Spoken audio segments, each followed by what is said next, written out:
Spreading God's love includes solving practical problems for people. Solving practical problems.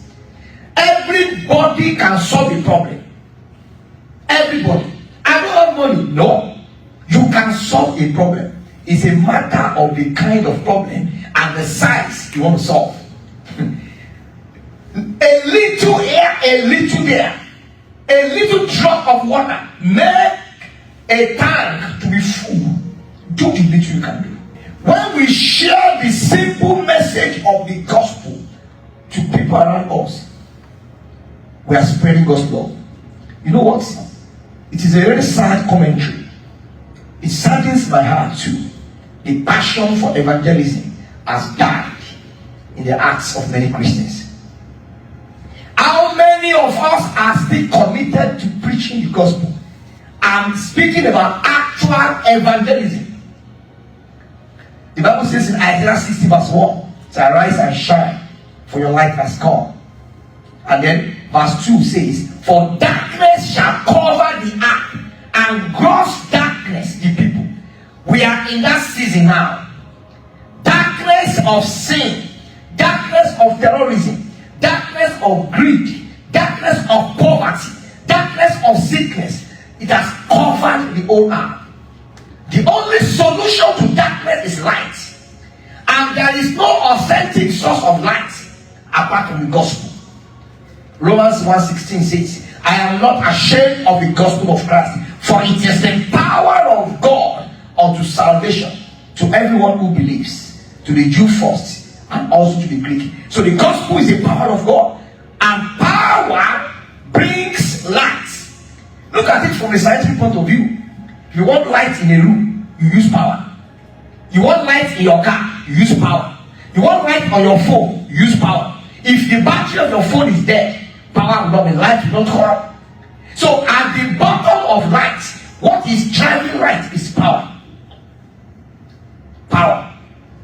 And the gospel is that power.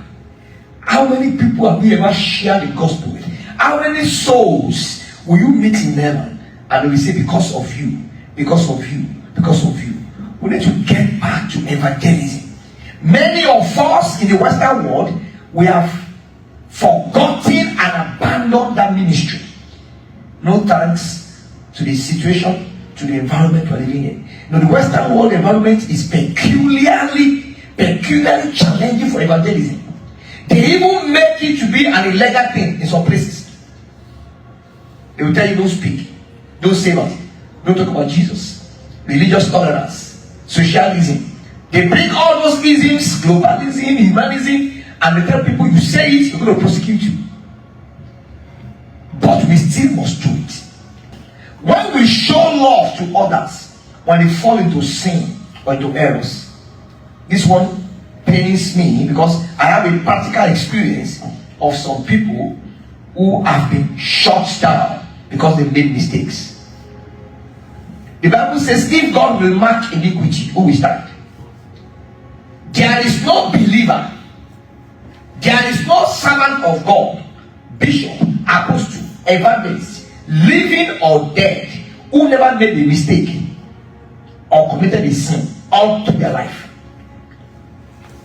No. The problem we have is that we categorize the sin.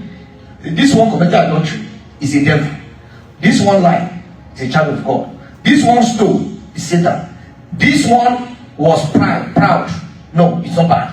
When other believers fall into sin, we are not called by God to whip them. You know, people use the story. Listen to me, God's people. The story of Jesus whipping the money changers. I wrote an article on this thing last week. That story is prophetic. You and I are not Jesus in that sense. God is the only one who has the prerogative to whip people. That whip is a prophetic symbol of divine judgment. When you read scriptures and you read it literally, sometimes you might make mistake. Jesus whipping people in the temple is a symbol of God's judgment on people. And none of us can judge. God is the judge. So you don't arrogate the office of whipping people to yourself. You don't arrogate out it yourself. How many people did Jesus whip again? Did Jesus whip Zacchaeus? Did he whip the woman caught in adultery? All of them, Matthew with tax collector. Did he whip them? Jesus went into the places where sinners were, sacked them, helped them. Did he whip them? No. He was giving us a direction that Jesus is the only one that can use a whip. So you don't whip God's children. You correct them in love.